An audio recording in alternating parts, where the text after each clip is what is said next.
சென்னையில் திருமணம் செய்ய மறுத்த மருத்துவக் கல்லூரி மாணவி பெயரில் இன்ஸ்டாகிராம் கணக்கு தொடங்கி மாணவி உடைமாற்றும் வீடியோவை பதிவிட்ட நீச்சல் பயிற்சியாளரை போலீசார் கைது செய்துள்ளனர். ஜார்க்கண்ட் மாநிலத்தை சேர்ந்த அந்த மாணவி சென்னை திருவல்லிக்கேணியில் தங்கியிருந்து அரசு மருத்துவக் கல்லூரியில் 2ஆம் ஆண்டு முதுகலை படிப்பு படித்து வருகிறார்.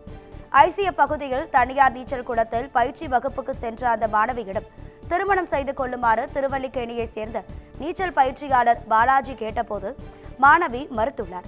இதனால் ஆத்திரமடைந்த மாணவியின் பெயரில் போலியாக இன்ஸ்டா கணக்கு தொடங்கி உடைமாற்றும் வீடியோவை பாலாஜி பதிவிட்ட புகாரில் ராஜமங்கலம் போலீசார் நீச்சல் பயிற்சியாளரை கைது செய்து சிறையில் அடைத்தனர். போதைப் பொருட்களுக்கு எதிரான ஏபிசி கப் சீசன் 2 விழிப்புணர்வு கிரிக்கெட் போட்டிக்கான போஸ்டரை திருமுல்லை எஸ்எம் நகர் போலீஸ் கன்வென்ஷன் சென்டரில் ஆவடி மாநகர காவல் ஆணையாளர் சங்கர் ஐபிஎஸ் அறிமுகம் செய்து வைத்தார். கிரிக்கெட் போட்டியின் மூலமாக போதைப் பொருட்களுக்கு எதிராக விழிப்புணர்வு ஏற்படுத்தி சமுதாயத்தில் இளைஞர்களை நல்வழிப்படுத்தும் நோக்கில் 2வது ஆண்டாக இந்த போட்டி ஏற்பாடு செய்யப்பட்டுள்ளது. 4 மைதானங்களில் இளைஞர்களும் போலீசாரும் பங்கு கொள்ளும் இந்த போட்டி வரும் 10ஆம் தேதி தொடங்கி 18ஆம் தேதி இறுதிப் போட்டி நடக்கிறது. காவல்துறை மற்றும் அரசு பணியாளர்களின் 16 அணிகள் உட்பட 80 அணிகள் இந்த போட்டியில் பங்கேற்கின்றன. முதல் பரிசாக 25,000 ரூபாயும் 2ஆம் பரிசாக 15,000 ரூபாயும் வழங்கப்படுகிறது. கள்ளக்குறிச்சி மாவட்டம் சின்னசேலம் அருகே சாம்பிராணி தயாரிக்கும் தொழிற்சாலையில் ஏற்பட்ட தீ விபத்தால் அப்பகுதி புகைமண்டலமாக காட்சியளித்தது. அமயாகரம் கிராம எல்லையில் இயங்கி வரும் சாம்பிராணி தயாரிக்கும் தொழிற்சாலை செயல்பட்டு வருகிறது. அங்கு 100க்கும் மேற்பட்ட வெளிமாநில மற்றும் உள்ளூர் தொழிலாளர்கள் பணியில் ஈடுபட்டிருந்த போது திடீரென தீ விபத்து ஏற்பட்டது.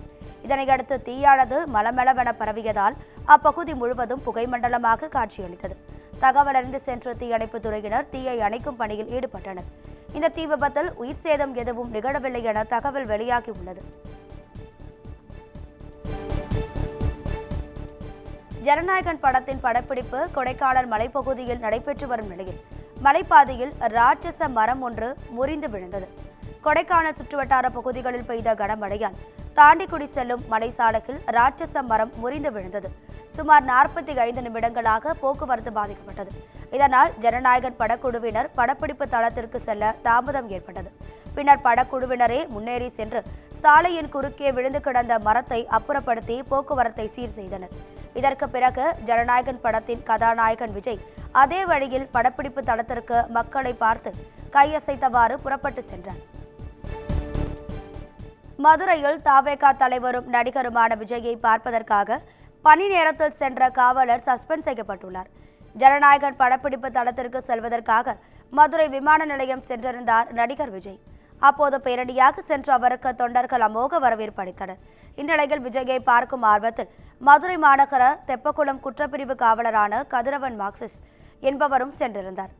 இவருக்கும் அதே நேரத்தில் சித்திரை திருவிழா பாதுகாப்பு பணி ஒதுக்கப்பட்டிருந்த நிலையில் அவசர கால அனுமதி கேட்டுவிட்டு விஜயை பார்ப்பதற்காக சென்றுள்ளார். சீருடையின்றி கட்சி கொடியை அணிந்தபடி தொண்டர்களில் ஒருவராக அவர் சுற்றித் திரிந்த வீடியோ வெளியான நிலையில் கதிரவன் மார்க்ஸை பணியிடம் நீக்கம் செய்து மாநகர காவல் ஆணையர் உத்தரவிட்டுள்ளார். சென்னை உயர்நீதிமன்றத்தில் செயல்படும் மத்தியஸ்த மைதானத்தில் வழக்கு தொடர்பவர்களுக்கான நீதிமன்ற கட்டணத்தை குறைக்க வேண்டும் என உயர்நீதிமன்ற வழக்கறிஞர்கள் சங்கம் கோரிக்கை விடுத்துள்ளது. சென்னை உயர்நீதிமன்ற தலைமை நீதிபதி ஸ்ரீராமிடம் உயர்நீதிமன்ற வழக்கறிஞர் சங்க நிர்வாகிகள் மனு ஒன்றை அளித்தனர்.